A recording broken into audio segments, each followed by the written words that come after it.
Hello everyone, welcome back to another episode of the ABS Show, our Halloween special edition, coming to you straight from New York City. If this is your very first time watching us, go ahead and subscribe to our channel, and after the show, go on Instagram and follow us at the ABS Show. Hi everyone. Hi. So before, that was good. Before we dig into today's topic, let me remind our viewers, our wonderful giveaway still continues, people. And if you want to win $250, this is what you need to do. It's very, very simple. First, you have to upload a video on social media telling us why you love our show. All right? So brag. Tell us why you love our show.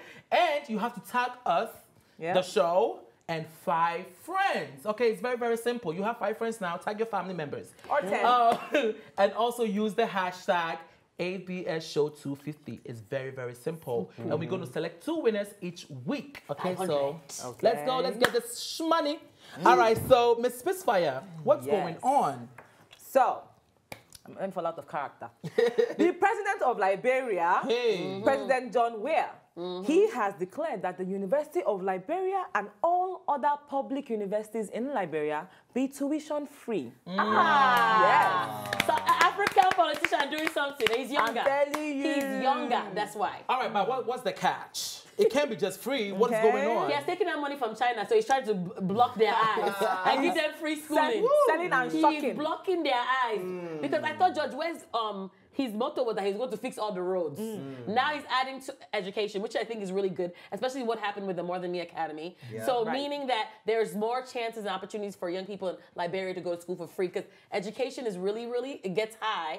And a lot of people in Liberia, the pay is not even that good. So you got to think about it. So I think this is really a great step in his direction.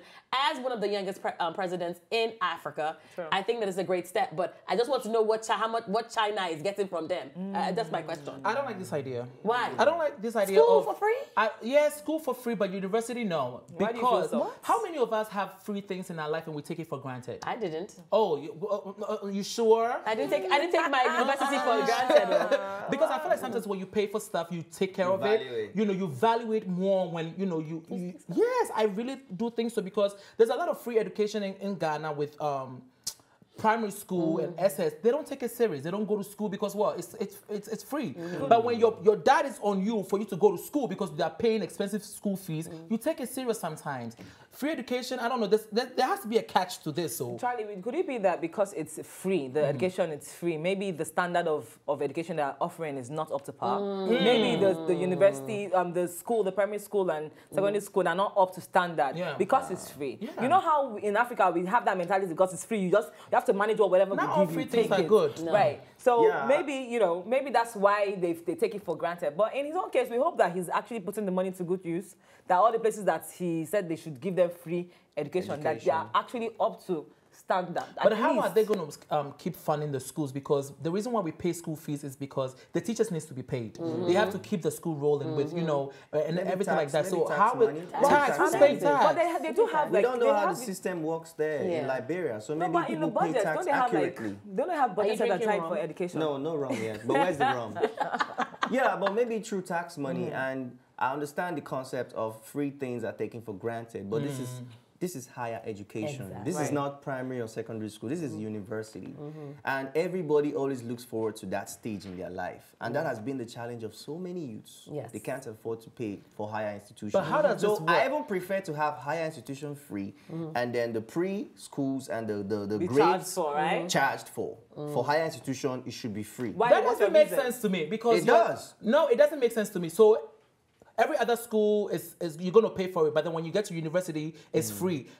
So what about those that can afford to take their Because their those students to lower secondary grades, schools? those lower grades are never that expensive as compared to higher Not expensive to you, but it might be expensive to somebody else It's gone up now. in the village. It So can never be as expensive as higher institution, no matter I what. know people in Ghana that are not going to school because it's that expensive, or you know, in the villages maybe they're not going I to school because they personally can think afford that it. education across the board needs Should to be be free. Across the board. Yeah. Meaning Okay, elementary, middle school, to college, everything should be free. I And I agree. think that for me, when I went to college and I was able to get scholarships to help me go through college, I was really invested in making sure that I finalized my thing because I knew it's your upbringing. When your parents instill in you that education is important and they push you and they let you know and also showcase their own learning styles, that you will feel like I was proud to go to school. I wanted to graduate. I wanted to finish. I want to go to college. I want to see A through B. So the thing about it is that it depends on how you're brought up. So people are brought up with education. You go for a few times in school, then you're going to start your famine, and that's it. And finish here. But I think that you have to instill the importance of education, which is something that we keep on discussing on the show. The education is why some of the people that are in Africa are backwards because they're not getting educated on basic things that are really superstition or things like that. So it means it's a good thing that he actually made it free. And I think like a lot of other African countries need to embody this. Yes, because it really will go a long way, even if it's just for basic educational understanding, just the basics. If you can cover that, it'll be a good stepping stone for others to build upon. You know? Yes, that's one thing. When I went to Ghana, I really loved the fact that I saw so many school kids. One thing, no matter whatever street you are, different school uniforms, and they're in line. They're so excited to go to school. Yeah. Compared to Nigeria, where I didn't see it as much, but in Ghana, every stop you're going, you're seeing the school kids. I have so many pictures with school kids going to the museum, going in there. Things like education is so important, and it's also a badge of honor because literally you're learning. You have to have some kind of structure because what education does is create structure for you so that you have structure in your life. I think what they also need to do is make it like a law whereby every kid has to be in school. You know what I mean? Like sometimes you can't even walk around New York City like at a certain time. They're gonna be like, "Why are you not in school?" Right? Like make it a thing so like everybody's in school. That way, when I see a child walking around, I'm like, "Why are you not in school? Where are your parents?" So make it a law, and I think that will help as well. Absolutely. President Weah, we're grateful for your incentive to actually make everything free. Other presidents, we have 54 countries. Are you listening to this? 54. Pick up on it. You need to start give us free education. Let the education actually truly be free. Not say free education when you go to school, you start paying for all these many things. Free education across the board, meaning books, pens, everything. Meaning every and Liberia, go to school but steady. Don't just go to school because it's free. Or to look good. When you go there, steady. That's why I still feel like it should be earned. As in so have free like education in the higher institution should be earned. Like you should have a certain grade of your whatever, your credits before you can get into the higher institution, even if you're not paying for it. Otherwise, it will just be in and out, in and out. People won't graduate. Talking about Nigeria. Oh my gosh. Oh no.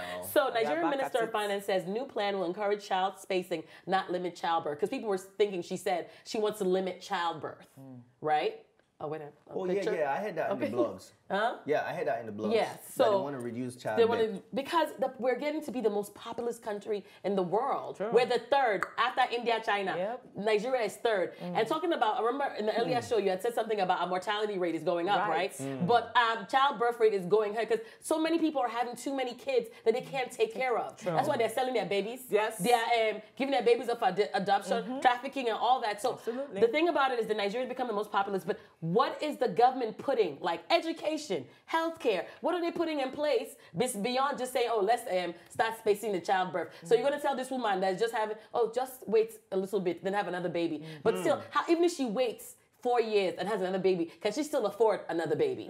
Let's talk about economics, right? Listen, a wise crackhead once told me this, and this is what he said: live beyond your live by your means.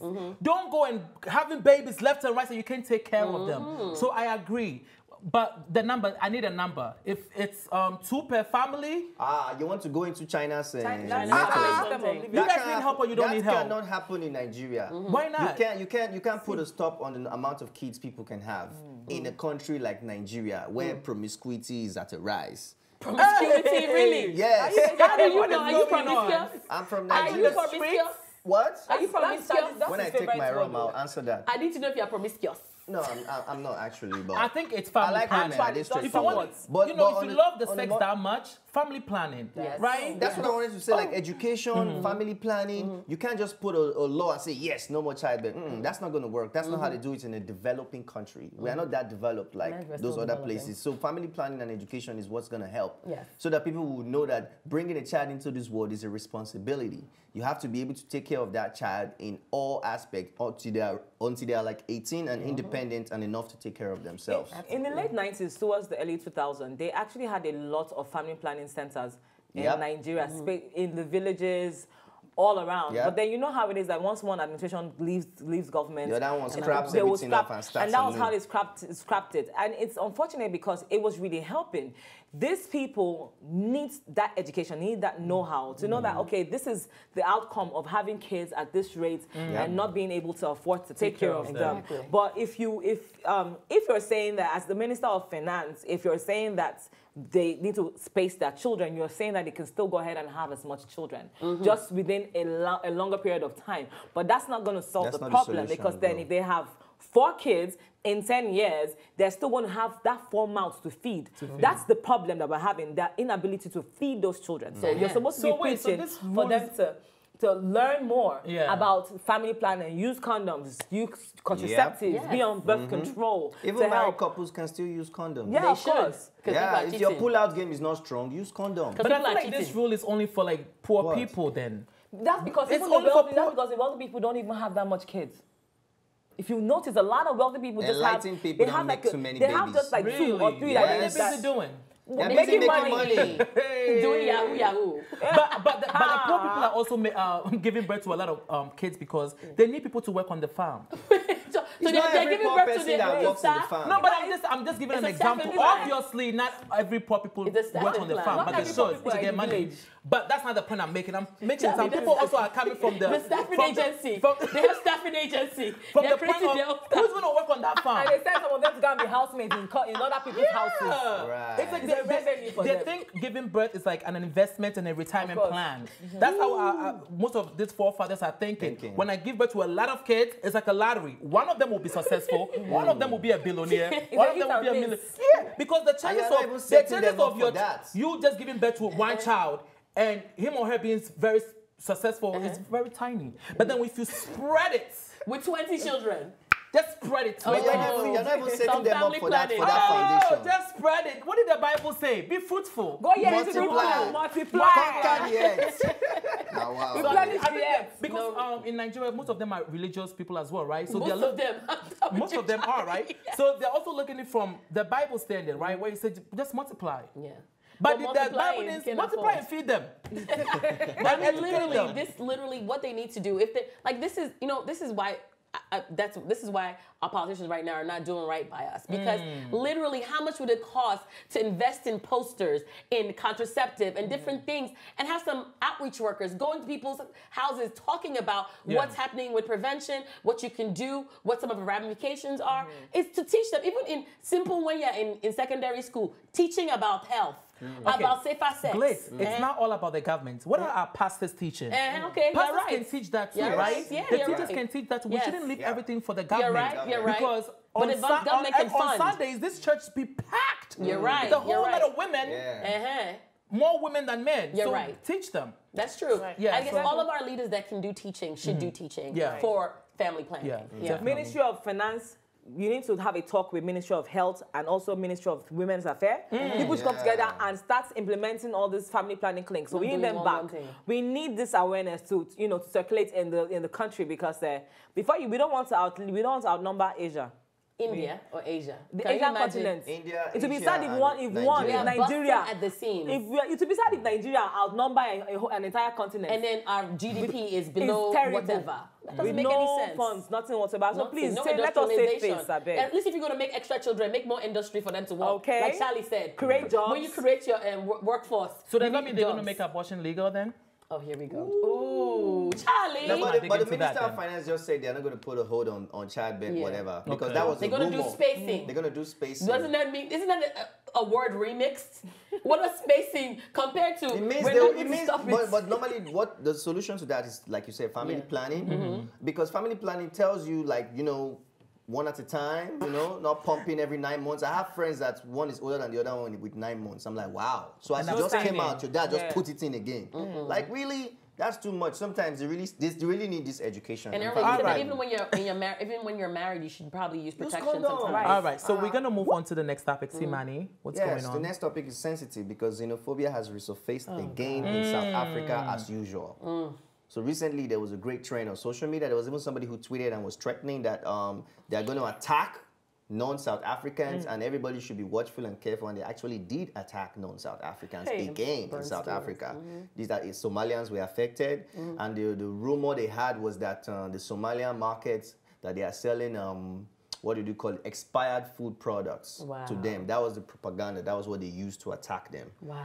And the annoying part about it is that the government is playing deaf ears and blind eyes to xenophobia attack in South Africa. They always have. They always have, and they're still doing it. All they say is that that's not really happening, that certain people were not targeted, that the people are just fighting against injustice. Is that what we should be talking about in the 21st century? Wow. Yeah, really? so some people were killed and burnt as usual. I just feel like we should talk about it so the people would know. And these are people's businesses. Like, people are losing their business. People have invested their time and their effort for their businesses. So I don't understand why somebody selling their own groundnuts in this one store, or selling their material, selling what they have to sell, has nothing to do with you. Yeah. What does it have to do with you? Like, this idea of is you being ignorance. It's literally like colorism again. Like, literally, you're hating on each other. But Why? if you look at the history of South Africa, you know that the whole appetite and all that happened, the culture there breeds about this.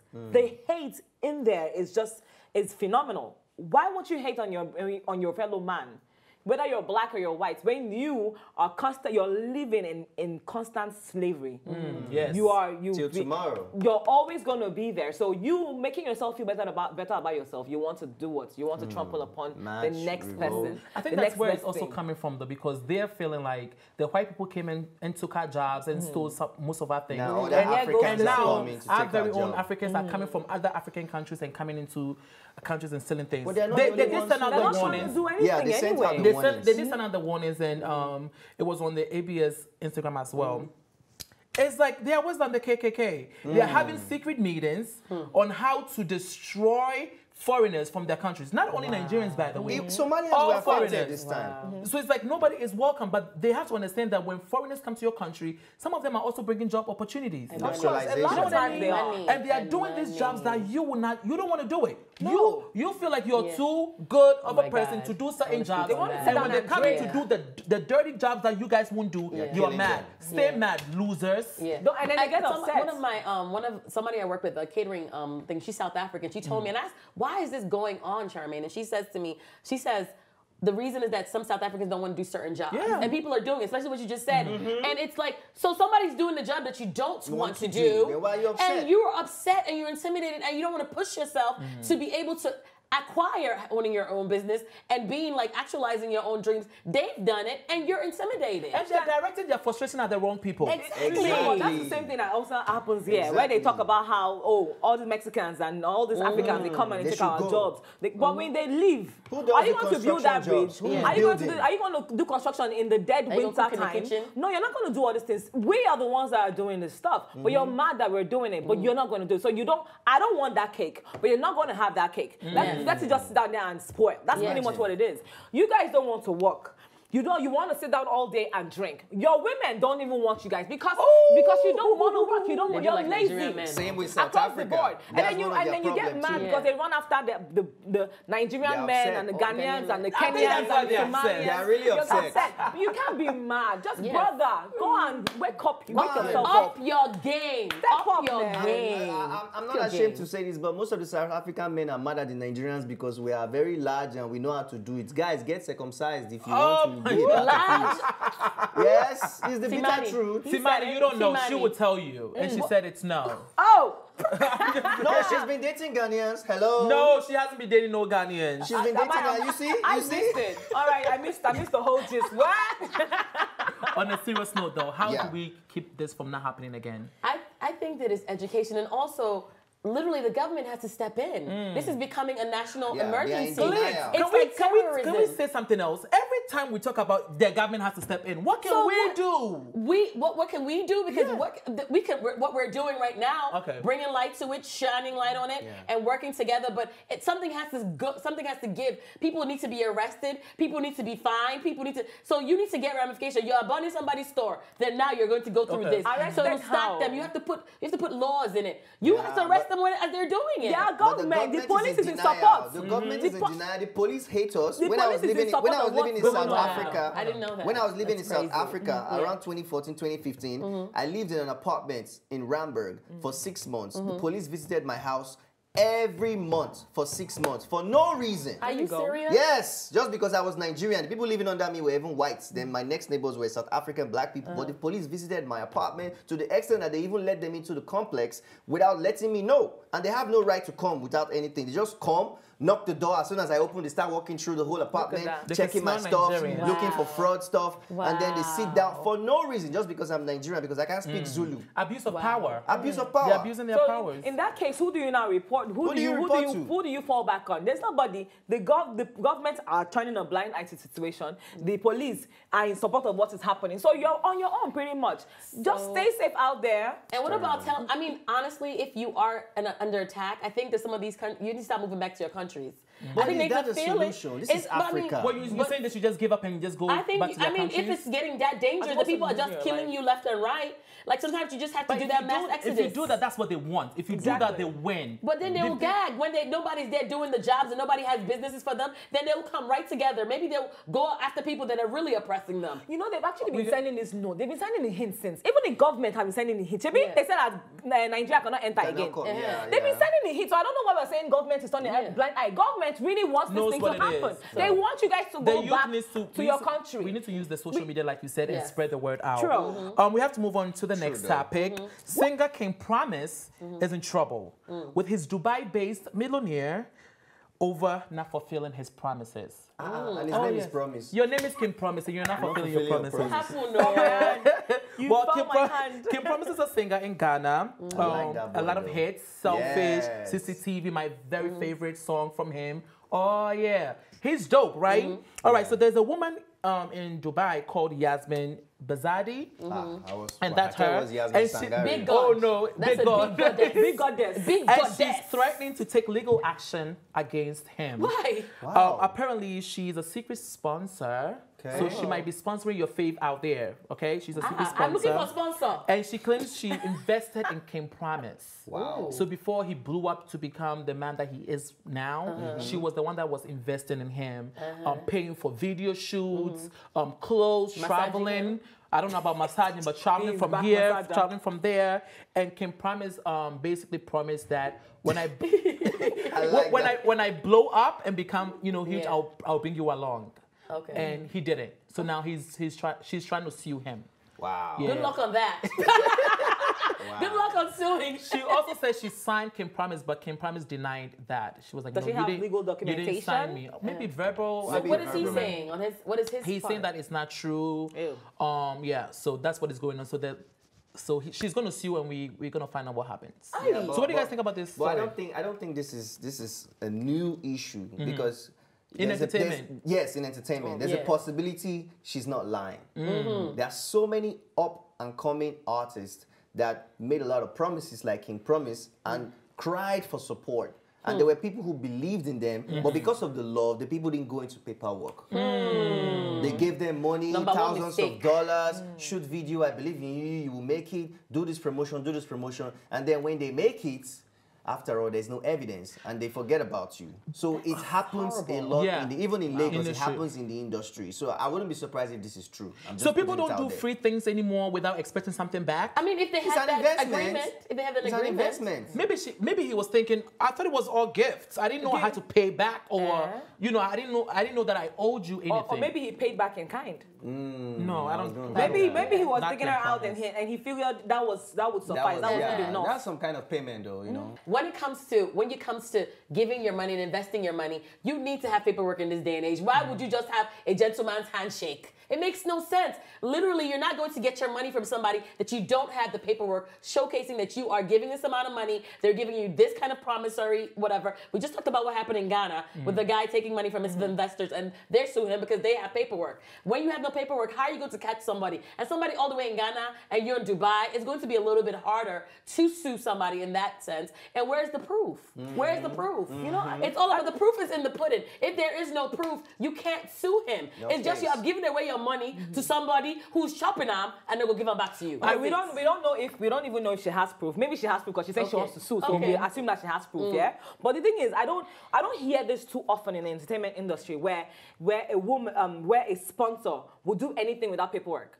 Because remember, you're dealing with artists, and for someone who's been a secret, sponsor for a lot of people out there, she should be used to the game already. This should be a very, very familiar atmosphere for her to find herself in, where to keep paperwork, to have it in ink, in that writing, on the dotted line. Like, this is what I want you to do, and this is what you're supposed to do. This is what you're going to get or give me back. But in this case, for her to get to this point with him, it means that there's something else in there. It's more than I don't know. I don't know how I feel about this because in there. I don't want her to win this case. Let me tell you why. Because if she does, it will open the floodgate of everybody else coming out. Oh, remember when I gave you a ride? That was an investment. Remember when you came and I gave you a free haircut? That was investment. You cannot do that. Like you said, before you want to invest in me, paperwork. Let's agree. Yes. You know what I mean? Let me agree that this is an investment. It's not for free. Don't take me into, making me think that it was free and now I have to pay back. Yeah. If it was an investment and it was a loan, let me know ahead of time. Yeah. And the flip side is, if let's say we had an agreement and we were making love or we were doing something, realize that when we stop dating, don't start suing me. Yeah. People do that. People do that. When somebody you are dating Revenge. or you're having sex with or you're in a relationship with start to pull away and don't want to be with you, I go sue you now because you're scorned me, you're slighting me. So now I'm going to sue you. So you can't fall back on that if that's the real deal. I feel like they had a relationship. That's what I feel like, because for her to be somebody in Dubai who is very educated and she's a secret sponsor and she didn't do paperwork with him, then definitely they did some other work. And I mean, she also sponsored Sarkodie's clothing line. Like, she's a big girl. Madame, what's her social medium? So she knows better. So for you to get to this point, man. Charlie, what's her social medium? Don't cut me. I don't know. Tell me. I mean, her issue actually is that she's saying that Kim Promise wasn't grateful. Grateful, but what do you want? What do you want in return, sis? He didn't meet up to his own part of the bargain, or he's just not showing gratitude. Which of them is it? Yeah, gratitude and you're not being grateful, but what do you want? She wants him to be his woman. She wants him to take her to claim her. Too late. He's not claiming her. Too late. He's not claiming her. If you have an understanding, we have an agreement that this is what you're going to do. I'm going to do this for you. I'm going to give you this baby roots, and you will eat the baby roots, and you give me the wrapper back. That's exactly what you do. Yeah. Don't expect me to. I'm not expecting you to give me the wrapper back and now say, oh, kneel down while you're giving it to me, and then raise it up in the sky. You know what? What do you want Kim this Promise guy to is do going to be for in New York you? City in a couple of weeks. Kim. I want to talk to you, Kim Promise. We What have really a went seat for on? you, on the show. Yes. Come on the show. Come on the show. All right, we want to end our show here today. Make sure to tune in back. Come back. Until next time you're watching the ABS show, this is Mina TV. Bye. Thanks for watching. And if you liked this episode, don't forget to subscribe, like, and share. See you next time.